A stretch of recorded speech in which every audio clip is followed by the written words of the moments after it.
Virgil lived in Rome 2,000 years ago and played a key role in the development of Western literature. He created a new kind of epic, introducing fresh content and a new style. Under his influence, the epic moved away from oral tradition and collective recitation in courts or folk gatherings. His works extended beyond Rome and Italy, profoundly influencing many Latin-speaking countries. He is also widely regarded as the first writer in the modern sense. Augustus was closely connected to Virgil's artistic work. Virgil's masterpieces mainly served his country and praised the emperor. This isn't surprising in an autocratic society. Such ties allowed writers to survive and helped ensure their works were preserved. That's why Augustus could order the quick revision and publication of Virgil's original manuscript, even though Virgil wanted to destroy it. 2,000 years ago, Virgil was powerless to refuse Augustus. Today, however, his fame surpasses that of the great Roman emperor, and his legacy continues to greatly influence Western culture. Biography. Virgil, whose full name was Publius Virgilius Maro, was born on October 15, 70 BCE, in the small village of Andes near Mantua in northern Italy. His family was modest, probably farmers who owned some land. Virgil spent his childhood on his father's farm, developing a deep love for the beautiful mountains and rivers of northern Italy. He was a quiet and reserved man who preferred the countryside over city life. He never married and is believed to have been shy and deeply thoughtful. Despite their modest background, Virgil's parents made sure he received a good education. He studied in Cremona, Milan, and later in Rome, where he encountered rich culture and literature. He studied rhetoric, Greek, and Epicurean philosophy. He also studied medicine, math, and law. He even appeared in court once as a defense lawyer, but because of his poor speaking skills and perceived lack of education, he gave up on law. His gentle nature and love of learning helped him connect with influential people, including Augustus, the first emperor of Rome. These relationships provided him with the support needed to pursue his literary goals. This allowed him to focus on gathering information and writing, while also helping to publish and spread his work. In 44 BC, Caesar was assassinated. In 43 BC, Virgil returned to his estate in Mantua and composed the Eclogues. In 41 BC, Octavian rewarded retired soldiers by seizing farmland from farmers in southern Gaul near the Alps. Virgil was forced from his home. He resisted but nearly lost his life. This is vividly described in his poems and was a severe blow to him. Afterwards, he left his homeland. It is said that with help from friends, Virgil received additional land and estates in southern Italy as compensation. In 37 BC, he published the Eclogues. Between 37 and 30 BC, he wrote the Georgics. Later, he settled in Nola and Naples, occasionally traveling to Sicily. After 30 BC, Virgil spent 10 years working on his epic poem, the Aeneid. After completing the first draft, Virgil planned to revise it over 3 years.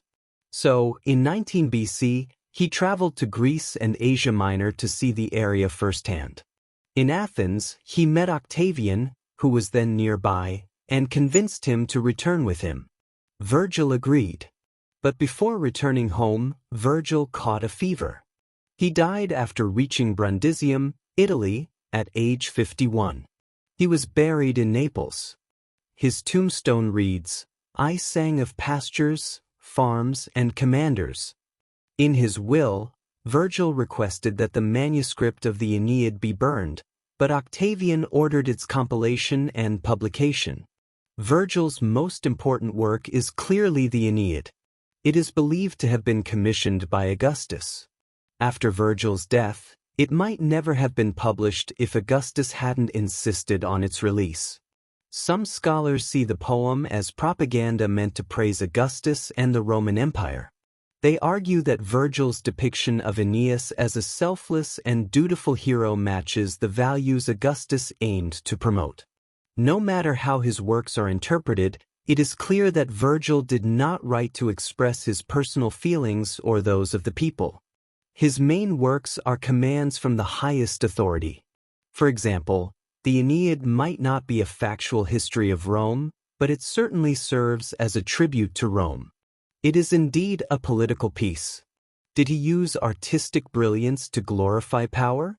In Virgil's society, freedom of expression was less unrestricted than it is today, making it even harder to understand his true intentions. Virgil was regarded as the most significant Roman poet during his lifetime, and his fame has persisted since his death. Because the Roman Christian Church regarded him as a future prophet and saint from the 4th century AD, he held a special and esteemed status throughout the Middle Ages.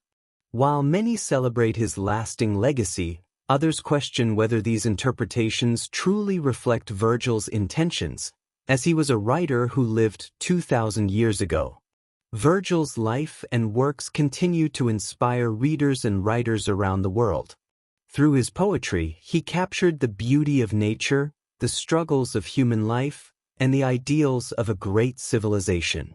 His legacy, celebrated and debated, highlights the power of literature to influence culture and inspire thought. By examining Virgil's life, major works, and the debates over his legacy, we can better understand his contributions to art and ideas. Virgil is best known for 3 major works that have shaped Western literature: the Eclogues, the Georgics, and the Aeneid. The Eclogues is a collection of 10 pastoral poems that celebrate the beauty of rural life and nature. Written early in Virgil's career, these poems were inspired by Greek poetry and reflect a longing for peace and simplicity during a time of political turmoil in Rome. The Georgics is a didactic poem in 4 books that focuses on agriculture, farming, and the relationship between humans and the land. Virgil uses vivid and beautiful language to offer practical advice to farmers while also exploring deeper themes, such as the harmony between nature and human effort. The Aeneid is an epic poem that tells the story of Aeneas, a Trojan hero who travels to Italy after the fall of Troy.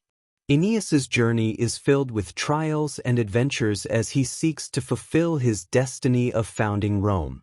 It celebrates the greatness of Rome and its divine origins and combines elements of Homer's Iliad and Odyssey while creating a uniquely Roman epic. The poem explores themes of duty, fate, and the sacrifices required for greatness.